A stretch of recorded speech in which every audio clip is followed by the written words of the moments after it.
Bomberman has always been a niche franchise, but nonetheless it's very recognizable. I think there are people who want to get into it or are at least curious about it, but the recent games haven't been doing it for them. The series is still struggling to address long-term issues it's had since its early days. For example, proper setting or world.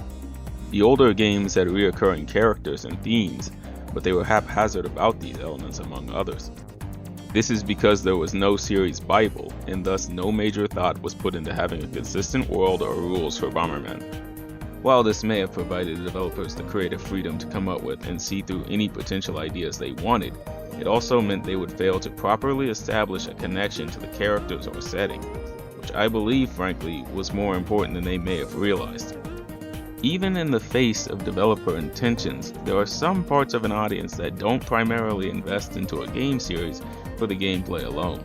Rather, they become attached to a storyline or characters for a wide range of nuanced reasons.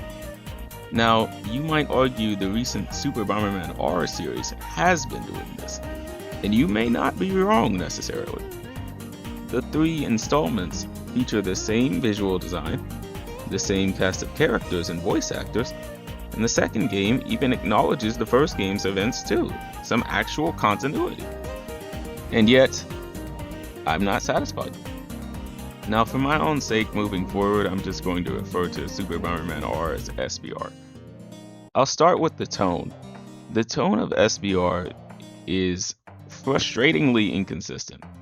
On a whim, it can go from writing so childish and so cutesy that it feels like public humiliation to be caught watching as an adult, to random existential crisis politics between robots and humans, or in SBR2's case, a story that actually concludes with messages about self-sacrifice, and a villain whose primary goal is to commit suicide through genocide on a galactic scale.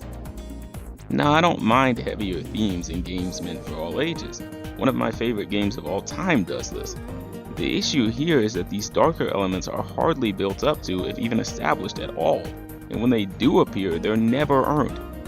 You open your game with the heroes nonchalantly ignoring genocide happening right in front of them in the midst of literal potty humor. Bomberman brothers, let's go! I'm gonna pee my pants! Oh boy. Have them fumble around like this for 90% of the time, and then at the last second, the largely absentee villain shows up to preach about how he wants to die. It's such a jarring shift, and you really can't make it up.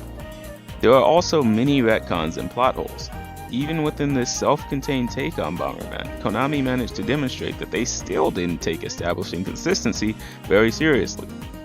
Why does the ship interior in SBR2 look like the house from SBR1? In SBR1, Pink Bomber reveals they had a 9th sibling who had an accident before we were made, and we soon discover their identity is Pretty Bomber, who has been brainwashed and taken on the guise of Sexy Bomber. Thus, they don't recognize her initially. But by before we were made, did she mean herself and Aqua, or all 8 of them? When exactly did Pretty Bomber have that accident? If she had the accident before Pink was made, then how was Pink able to give her a pendant? What even happened to this twist in SBR2? Despite being on the box, the Dastardly Bombers only show up in the credit sequence, and Sexy Bomber is just inexplicably back. Her character bio mentions nothing about being Pretty Bomber or being the 9th sibling, and she has the shortest bio in the game. Did they retcon this? There's more. SBR1's Grand Prix opening is its own can of worms. But even disregarding the plot holes, I think compared to older Bomberman games, SBR simplifies everything to such an extreme to where it's much less interesting and even a bit dumbed down. Something I neglected to mention earlier is that I probably wouldn't take as much issue with SBR's tone as I do if I felt the previous game set a precedent for it. While there were certainly visual gags and humor in the games, and Bomberman has a historic background with gag comics and 4 comas, the games themselves weren't all that narratively comedic. The original Super Bomberman, for example, is implied to take place after the first 2 PC Engine games, as Black Bomber's castle and his rivalry with Bomberman are mentioned directly. Bomberman's strength catches the eye of the evil Carrot Diamond, and he organizes a robot fighting tournament in Diamond City to lure Bomberman into a trap and steal his advanced combat capabilities. Black Bomber catches wind of this and attempts to stop Diamond, but is outmatched by the fake and gets his castle taken. Injured and with no one else to turn to, he seeks refuge with Bomberman, who then decides to walk right into the trap and give Diamond the fight of his life. To me, there's nothing particularly humorous about this, and this game's sequel would soon establish a trend for the series in which a group of rival antagonists would appear to challenge Bomberman in almost every new title. I dare say it's not all that different from something like the classic Mega Man series in this regard. As it went on, the series would tackle many different kinds of tones, and it definitely wasn't all serious. It wasn't afraid to be silly. There's an abundance of pop culture and Japanese-style humor in its DNA, and that's part of its charm. But with each project, it felt like they would actually pick a tone, and if they didn't, then there was an actual attempt at balancing it. Games like Bomberman GB2 or Bomberman Generation are funny from the outside looking in, because we as the audience know Indie Bomber is literally just Indiana Jones and Bomberman put together. We can tell that Planet Tentacles is an octopus joke, and we can see all the tokusatsu and anime tropes being overplayed respectively. But the characters themselves don't. There's no need to suspend disbelief because the characters are not in on the joke. Even outside of the games, Bomberman has had 2 different anime series, both of which have had respectable runs. I admit I haven't fully watched either, but I've heard way too much about Bomberman Jetters being not only a great example of a well-done kids anime, but also just being profound in general. This is why SBR feels like such an outlier to me, because aside from some Western-developed outsourced games like Atomic Bomberman or Bomberman Live, I'm not sure I've ever seen Bomberman so dismissive of itself. The art style, while certainly chic, is significantly less detailed. The colors are flat and every playable character, barring the central antagonist, appear to all be Bomberman or at least share Bomberman's silhouette. The characterization of everyone except oddly Pink Bomber, who honestly deserves her own essay, is so one-dimensional and shallow that they come across as far more annoying than they do endearing, and I wonder how or if the writers expected them to be perceived as such. It's just hard to invest into any of them beyond the moments you're playing the game, if even that. And if you're not supposed to care, then why go through the effort of turning palette swaps into characters in the first place? I don't believe Bomberman necessarily needs deep characters, but it should have consistent ones with purpose and respect for your intelligence. So, with all this said and more to come, I think the best foot forward would be to start over. Yes, again. Bomberman needs to first establish a solid and respectable identity before the franchise can begin to reach new heights. And unfortunately, for reasons even beyond what I've covered up to this point, I believe the ship has simply sailed on SBR. Now this doesn't exactly need to be the start of some all-new intricate timeline. These games never define themselves on their narratives and they don't need to suddenly start. But what they do need are stories that are mostly self-contained and episodic, if you will. They just take place in one consistent universe this time around. They don't even necessarily have to start from the beginning. You could have the more notable or character-relevant stories of previous entries as events that have already taken place in the mythos. They just may not have happened exactly as those games depicted. Within the core cast, there is White Bomber, the main character who most know and refer to as Bomberman. For convenience reasons, amid others, he would be the only character ever referred to by this name. As a multiplayer-centric game series, Bomberman could often be found associated with his close allies, his younger twin, Black Bomber, embodying the yin to his yang, their younger sister, Pink Bomber, who keeps him down to earth, and his best friend and greatest rival, Max, whose presence keeps him from ever getting too ahead of himself. 4 well-rounded characters who can comfortably bounce off one another in any given scenario. Ideally, the cast would be easy to read and understand on a surface level, yet not completely one-note or one-dimensional. Something along the lines of, say, Teenage Mutant Ninja Turtles. They all have established characteristics that everyone can expect and immediately grasp, but they manage to have enough nuances so that they don't get boring or too predictable. Rather than clone the protagonist until there's no tropes left to embody, there's a massive back catalog of characters within the Hudson-era installments that they could pull from to make up the supporting cast. Dr. Ein, Pami, Cutie Bomber, Honey, and Kotetsu, the list goes on. A lot of these characters already have great foundations in their character design and pre-established roles. They just need to be revitalized and given new life with more room to express themselves. I won't exactly list names, but in recent times we've seen numerous franchises dig up forgotten faces and revamp them to being beloved in the present day. I know the same could happen for Bomberman. You wouldn't believe the kind of cult followings I've stumbled onto for some of these guys. Seriously, it's crazy stuff. The end goal in all this focus on a proper world and endearing characters is to get people who aren't already fans to like Bomberman, not just as a game, but as a brand. With the SBR series, Konami has placed much emphasis on the addition of cameo characters from other franchises and even E-celebrities, and what I believe, to put it softly, is a misguided attempt to generate interest in the titles. Moves like this may initially lead to success, but only the short-term kind. Rather than strengthen the brand through developing Bomberman's world, making its characters more appealing, or even just putting out a high-quality product, Konami seems to believe fans of completely separate IP will be willing to pony up $50 in order to play a by-the-numbers Bomberman game with a Pyramid Head skin. Given the poor performances of the 2018 multi-plat ports of SBR and its two subsequent follow-ups, all of which had these cameos plastered all over the key art, menus, promotional material, and social media, I would hope that in the future, if there even is one, mind you, that Konami would be more open to an approach more akin to the one that I've gone on at length about here.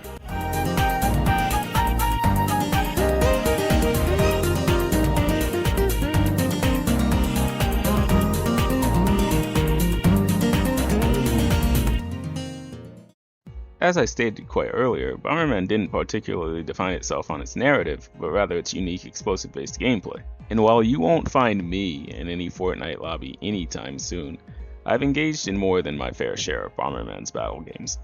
And how many elements of that game, among others, that can be traced back to Bomberman isn't something to be understated. But regardless of its impact, what exactly should be done to make Bomberman more exciting? Over the years, I've noticed a few stigmas with Bomberman, the two most notable being that if you've played one, you've played them all, or that it's not worth playing in single player. I couldn't disagree with these more if I wanted to. The various mechanics, means of progression, power-ups, level design philosophy, and more change periodically so that even when the formula remains the same, there's usually some core component or twist that makes the way you approach each game, or the way each game plays out, distinct. But unlike contemporary franchises around the same age, Bomberman has yet to receive a kind of introspective deep dive into these things.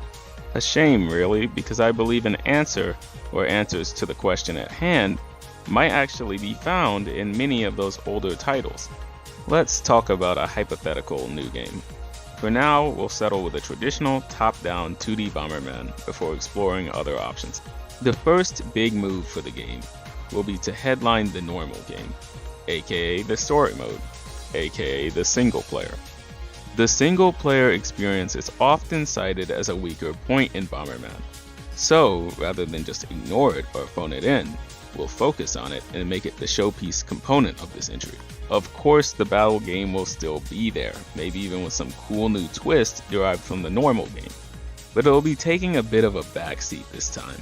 It's not going to be highlighted by default in the menus, and the promotional material wouldn't primarily focus on it. For the presentation, the design should be immediately expressive, but also cost efficient. The main menus might feature an in-game character model host, but a lot of 2D art showing off the different modes and features. Something in the vein of the PS2 Budokai games of the Naruto Clash of Ninja series. And hey, Bomberman's no stranger to this concept. 64 TSA, Generation, and Jetters all had 2D artwork showcasing the various battle modes. And speaking of 2D artwork, being a game about stylized cartoon characters blowing things up, the game could employ a cel-shaded visual style inspired by manga, even highlighting certain details or sound effects with Japanese characters like katakana. My first Bomberman game was Bomberman 64, and as a kid, I didn't really know what it was at the time, but the kanji they lazily left on the title screen really stuck with me. Bomberman was a mascot character like my other favorite game heroes, but because of this, I saw a bit more of a Japanese sensibility to it, and I want to preserve that with the kind of zany energy seen in mid-90s to early 2000s anime and manga. Expression is key, after all. The game should not only be fun to play, but it also should be fun to watch and stare at. On Player Select, the heroes could have their names displayed with a unique style. Bomberman using the series' classic logo, Max using the font that was seen in the logos for the Bomberman Max games, his games of origin. The HUD display taking cues from games like Saturn Bomberman Fight or Mega Man 2, The Power Fighters, where you can see your character's reactions to the things that happen to them. For the first time ever in a classic Bomberman game, the player can manually walk by slightly nudging the control stick, each character having their own unique walk cycles, run cycles, and idle animations. There's no issue with an original score, but I think we may be overdue for some arrangements of the series' legacy music, so long as there aren't many copyright hiccups. Usually I encourage doing something new above all else, but Bomberman is probably the one series that could really benefit from acknowledging its own past, so a few old tunes would be great. Now this would be a fairly pick up and play action game. So, to preserve a good pace and not bog it down, there would be no dialogue, and the story progression would be shown mostly through the characters gesturing in response to their surroundings and details in the environments. The story itself will be fairly straightforward too. After a brief tutorial disguised as an intro stage, Bomberman and company encounter longtime villains Mujo, Dr. Mechard, and their Hige Hige bandits, who have beaten Bomber Base to the punch, getting their hands on a mysterious new source of power neither party quite yet understands. Regardless, with this newfound power, the Hige Hige bandits become more dangerous than ever before and begin a new conquest for world domination. It's now up to Bomberman, Black Bomber, Pink Bomber, Max, and their allies to take down their old adversaries before it's too late. Finally, getting to the gameplay, this is a traditional style 2D grid-based Bomberman game, but it doesn't quite play out like what you might be expecting. Something that may take players by surprise is that you now have an actual life gauge. Enemies would no longer deal damage on contact. Rather, they have to land their actual attacks to damage you. But to compensate, they're a lot smarter and trickier to deal with, becoming quite aggressive if you enter their line of sight without their back being turned. Attacks in general having all kinds of properties, something fairly unexplored in the series. Getting blasted may result in knockback, sending characters flying back a certain number of tiles and even into different objects or hazards. Much akin to a fighting game, characters could even have a knockdown state with several different recovery options. They can either get up in place or maybe roll 2 tiles ahead in any direction. Each world could have its own interactive hub where you explore self-contained environments and enter stages by walking to their respective panels. While exploring these hub areas, you can blast breakable objects and solve light puzzles for extra items or currency you can use later. You could also talk to Dr. Ein or a rescued NPC for tips and tricks about the stages within the world, and maybe even get some additional lore tidbits or minor world building. Once you get into a stage, it'd play out much like we've grown to expect from the series. Kind of. You'd have a limited number of lives, and stages are comprised of unique maps with 3 or more segmented spaces, if you will. In each space, you're given a mission objective. For example, take out specific enemies, destroy these certain objects, find a card key, and much more. When you clear a mission, a gate opens and you can head on to the next. But in between each space is a brief segment of level design with no mission objective. And within these segments, keen-eyed players can find hidden items and gear, and even alternative pathways that may lead to an alternative set of spaces with their own set of missions.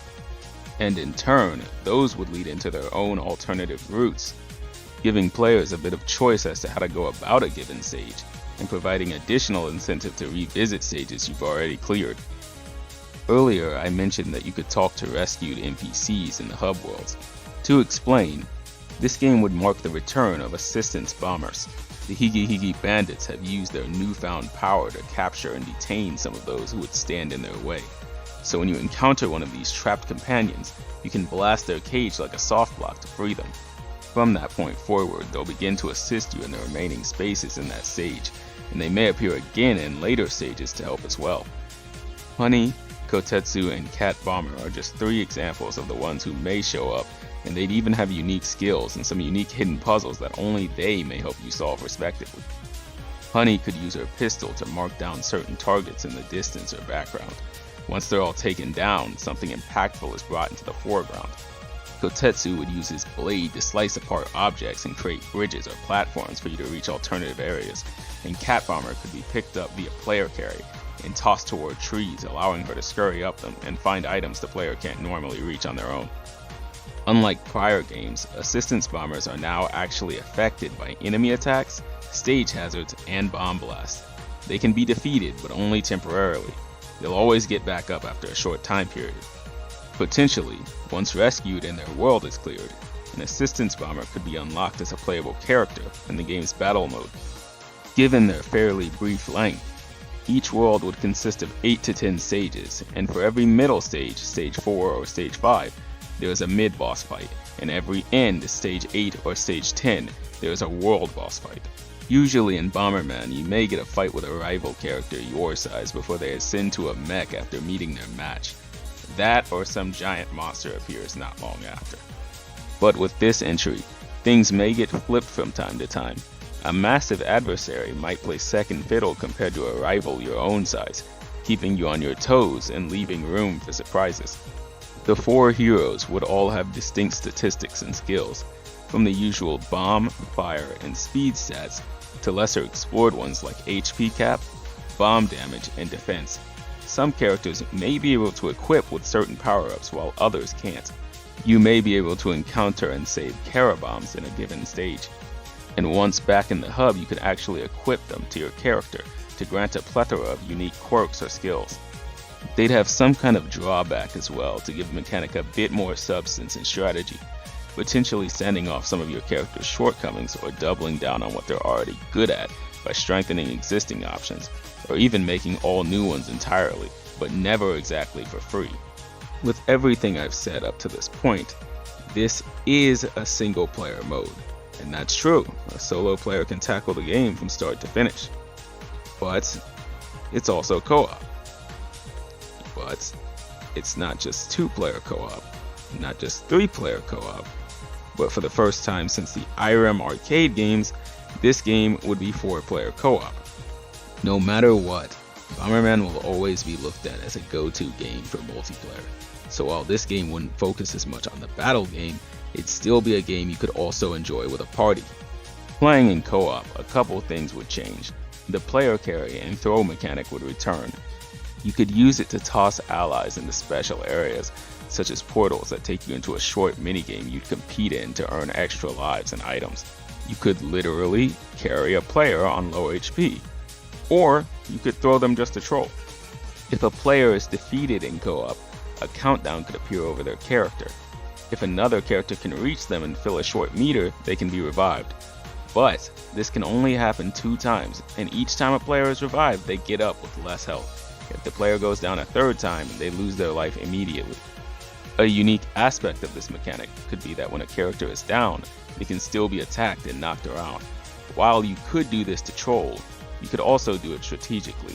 If soft blocks or enemies are preventing you from safely reaching your partner, for example, you could toss a bomb behind them so the upwards blast would send their body flying toward you. You don't have to worry about knocking them off a cliff. Characters would just wall bound off invisible boundaries, similar to a beat 'em up. And for fun, there could be a light competitive feature to the co-op. Each player being ranked on their performances in each space, all tallying up with someone being marked the overall MVP by the end of the level. Now, a lot of these ideas may seem a bit grandiose or untested, but the thing is, they largely aren't. The main gameplay loop and level structure I've been going on about actually originates from the late DS game Custom Battler Bomberman, or Bomberman 2 if you live in Europe, as does the health mechanic, the removal of enemy contact damage, and the additional stats I mentioned, such as bomb damage and defense. In Custom Battler, you could also equip items that granted unique skills such as a dash, shot cannon, boomerangs, short fuse bombs, a whip, and etc. But if that's not enough, characters being differentiated by stats and unique skills is something that is still going on to this day, even in Konami's Bombergirl. On a non-official front, it's being utilized to great effect in our fan game Bomberman Tower, the source of much of this video's footage. On top of that, assistance bombers and player carry both originated in Super Bomberman 4. Kara bombs have served as equipable buffs and gimmicks since Bomberman Tournament on GBA, with this idea being further explored in titles like Bomberman Max 2, Bomberman Generation, and 2 of the 3 Bomberman Jetters games. Equipping items and gear you find exploring the overworld? That was Bomberman Quest. There's a couple things I didn't mention earlier. For example, a mode that showcases the function of every item pickup. I'll be blunt. I've learned in my years of playing and watching others play that the average person is pretty bad at Bomberman. But I like to think this is because a lot of people don't really understand it, so accessibility is definitely something I'd like to take seriously. Perhaps level designs or objectives that teach the player in subtle ways, things they can take advantage of in the context of both normal and even battle game. In general, I set health in place so that players could mess up without being completely broken down for it. However, limited lives were put in place to keep players from playing with reckless abandon. I could go on fleshing out our hypothetical game, but I'd hope it's easy enough to see what I'm getting at by now. And once more, if normal game was this fleshed out, imagine the possibilities for battle game on account of its influence, and if the changes don't benefit battle game quite as well, you have more than enough alternatives to really fret about it. The mode can afford to take a backseat. The thing is, this is just for the traditional formula. It's something I thought about in particular because of how much criticism I've seen this formula get since the release of Super Bomberman R in 2017. And this is a shame because I don't really think it's the formula's fault. Rather, I think the two most recent entries themselves are just rather uninspired and lackluster. These older games had more fun power-ups, more fun level designs, and more digestible means of progression. They didn't stifle all momentum by resetting player stats every world and indirectly killing any kind of natural difficulty curve in the process.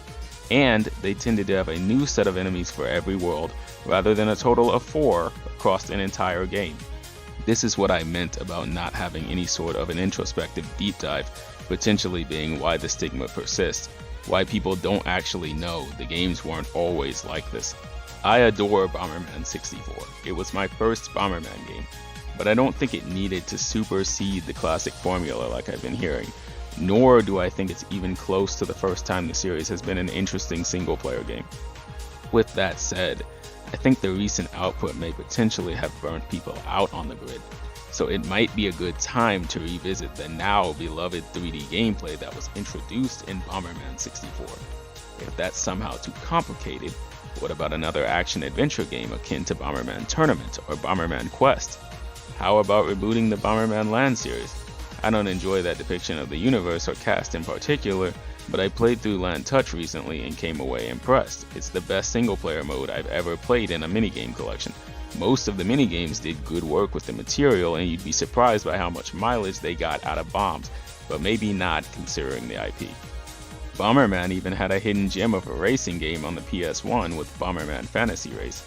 I'm not sure the market today is ready for another Bomberman Fantasy Race, sadly, but I couldn't not put it out there. With Carabombs, Moto Bombers, and the rideable enemies we've seen in some of these games, and a host of characters and bomb types that have been introduced since, there's even room for this obscure little game to grow too. What about Panic Bomber? I don't exactly know what to do to grow Panic Bomber, but it was fun and there's an audience for Puyo Puyo today still, so who knows. Give it some extra fun dialogue and character and you might even have a winner. Hell, despite what I said about moving on and rebooting again, a new Panic Bomber may be the most appropriate place for SBR's art style. There is just so much more that they can do, honestly, than below average bog standard Bomberman games that just have crossover cameos in them. They should be doing more, and I don't think that's unfair to say given just how long this franchise has been around and just how big its back catalog really is. Late last year, a retro revival of an old IP quietly dropped. It was called Snow Bros. Wonderland. I could give you my whole backstory with this game, but I'll cut to the chase. It's great. It's my favorite surprise of last year, and in particular, it's just about everything I wanted from a new Bomberman. It's just not a Bomberman game. The classic Snow Bros. Games couldn't be any more simple. These were single-screen, puzzle arcade games very much akin to Bubble Bobble. Wonderland preserves all of their mechanics and is almost just as simple to pick up and play, but it's been reimagined as a much deeper experience in the form of a 3D adventure game. The simple mechanics from the originals are expanded on and taken to their logical extremes. Build a snowball, jump on top of a snowball, throw a snowball, bounce a snowball, use a snowball as a raft, making a snowball bigger. Anything you can think of to do with a snowball, Wonderland encourages you to do it. This is relevant to Bomberman because despite what I said about Custom Battler Bomberman being the base for much of the gameplay loop and structure, Snow Bros. Wonderland does a lot very similar to what I described as well. The 3D interactive hub world I mentioned, it's expanded on some, but it's still borrowed from Snow Bros. Wonderland. The missions inside spaces and the brief bits of level design with their own secrets to uncover. Wonderland did that too. The equipable skills and abilities, Wonderland's got them. The 4-player co-op, Wonderland clears. Even the silly little costume pieces you can buy and find remind me of the character customization from the Bomberman 64 games.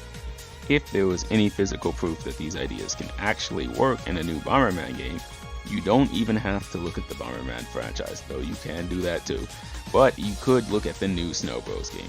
And if you haven't played that game, I wholeheartedly recommend it. It's only $30 and there's a lot packed into it. If an even more niche IP than Bomberman can come out with a fully 3D game in 2024 for only $30, have fully voiced cutscenes in way too many different languages, 4-player co-op, and a respectable presentation and visuals, then what even is Konami's excuse? Well, I've kept my thoughts on the state of the Bomberman IP locked within Discord for about 8 years now. So while there's more to be said, a lot more, I think this is fair enough for now. If it's not obvious by now, I love Bomberman. And while I no longer care about this too much, I was heartbroken to see my boy not make the cut in Smash Bros. As a fighter. I've less and less interest in Smash as I age, but I'd still love to see Bomberman join the fight for real. He's had it a long time coming. I just don't think that can happen if the series doesn't establish respect for itself and get a decent grip on its identity. It doesn't exactly read to me as a light at the end of the tunnel. I don't think Bomberman has ever really been held to a proper standard, and as a result, I don't think many fans or Konami themselves really know what makes a good Bomberman game. Needless to say, with SBR2 having sat out for a year with no fanfare, in August of last year, Konami put out a community survey on their Japanese and English socials, asking Bomberman fans about which Bomberman games they have enjoyed in the past or would like to play in the future. And at the end of the year, they put out a Happy New Year's post featuring Bomberman pixel art. They could finally be considering giving the series past another look, but only time will tell. For the past 8 years and counting, everything we've seen from Konami regarding this franchise makes it seem as if no person there internally champions Bomberman, or even personally desires to work on it aside from debatably the Bombergirl team, given all the deep cuts in that game. But frankly, it's really hard to know for sure, given said deep cuts all come with absolutely massive strings attached. I just don't get the feeling that SBR, SBR Online, SBR2, and Amazing Bomberman exist or existed in 2 of those cases for any other reason beyond it was a job to do. If there's no love, there's no shot. So if you ask me if I need a new Bomberman fix, well, I guess I'll just keep looking to the sky.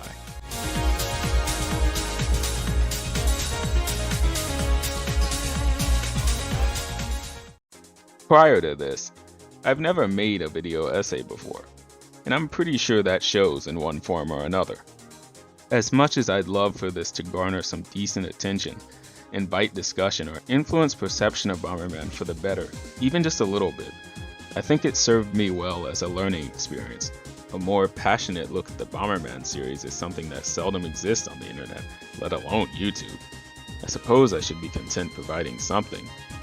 In my experience, it feels as though in many corners online, Bomberman is often looked down on, like it's weird or wrong to spare more than 10 minutes of time or thought on these games.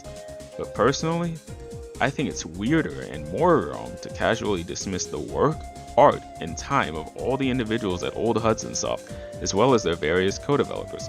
Even more so that it's often done so subconsciously. Just the way the world is, I guess. A big motivation I may have had for making this video was simply all the time I watched pass by after Super Bomberman R released. I had all these issues, I had all these concerns, but I never saw much commentary online. And when I did, honestly, it hardly ever came across as meaningful or constructive. For the most part, other than a very specific 1 in 100 case, I didn't say or do anything, because I didn't see anyone else say or do anything. And as the years passed by, things just got worse and worse until seemingly the series crashed again. And I can't help but feel a bit responsible. Bomberman isn't Mario or Mega Man. It doesn't really have a large vocal community. It does have a community, but it's largely an underground scene, and it always has been.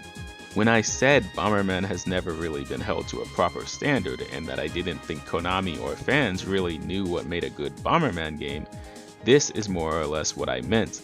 We haven't had anyone shining a light on what makes Bomberman tick or why a specific entry may have been so special, why they like certain characters or designs. I believe all of this and more may partially play a role in why Konami's Bomberman games turned out the way they did. No one speaks up, so no one knows what to do or what not to do. No one probably cares because no one made them care. I'm indifferent to Bombergirl. I think it has some cool ideas and I like Gray. Probably my max bias talking. That being said, if any other long-running legacy IP stooped down to the lowest common denominator in the same ways this game does, I'm pretty sure they'd be met with vitriol from die-hard fans and the media alike. As a matter of fact, I'm pretty sure that did happen with a Castlevania pachinko machine a few years back. Regardless, I believe Konami may have been confident in pulling such a stunt with the Bomberman series because as far as they understand, no one actually cares about Bomberman. They don't see anyone talking about it. Who's to say they even care about Bomberman? They didn't make it. It just kind of fell in their lap. This bit from an interview with Noriaki Okamura, producer of the first Super Bomberman R, speaks volumes in regards to their perception of the series. It completely contradicts just about all of Hudson's games post-1990, including the very titles the man claims to have grown up with. If we weren't in the video's epilogue, I'd elaborate on just how asinine this statement is, but because we are, I'll leave that part to you. I can't keep waiting for people of greater influence to speak for my experiences and my thoughts regarding Bomberman when I'm the one who has them to speak about. This essay is something I had to do for myself, even if just for peace of mind, no longer being complacent with the series as it stands currently. Earlier, I did mention Bomberman has an underground scene, and I'd like to take the time now to thank some of the kind folks within it, as honestly, I'm unsure if I'd have even mustered the will to make this video without their encouragement. Rife XD, the man behind the 8-hour odyssey of Bomberman Journey, one of the most successful and as far as I can tell, the most comprehensive video related to Bomberman on YouTube. The Power Bomberman Development Team. Power Bomberman is perhaps the most comprehensive tribute to the series to date, and one of the best fan-made games ever.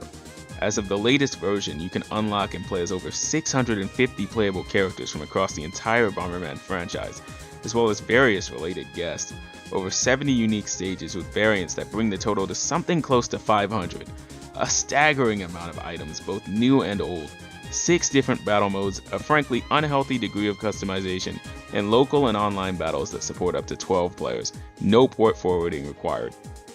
If Konami's SBR titles don't have the multiplayer spark the series used to say that Power Bomberman has you covered is beyond an understatement.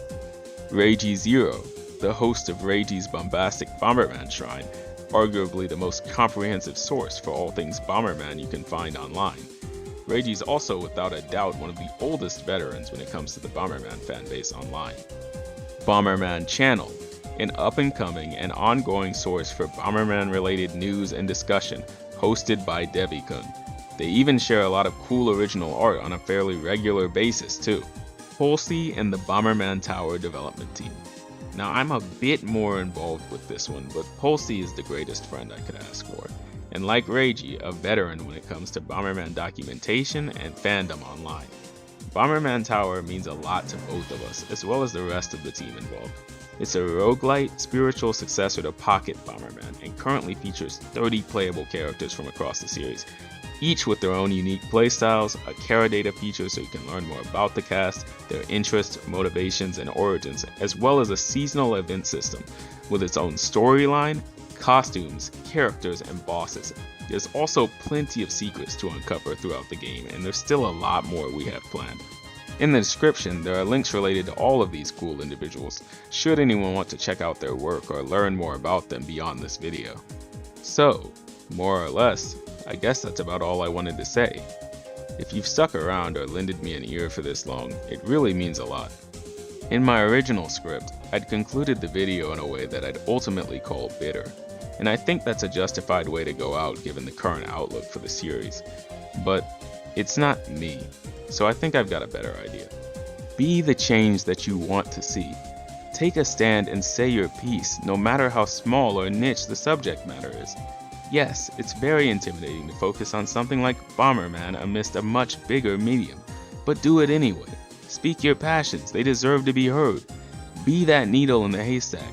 Don't just feel inclined to only follow what's already a talking point. You don't need to be popular to matter, and you'll never know who you may inspire, who you could change if you don't take any action. Try. Pour your heart and soul into something, and if you fail, do it again. Keep going. Talk about what you love and don't be silenced regardless of whether or not you think anyone's listening. It's not a waste of your time. It's never a waste of your time or anyone else's for that matter. I'm ShaolinTurtle, and now that everything is said and done, here's to a better tomorrow.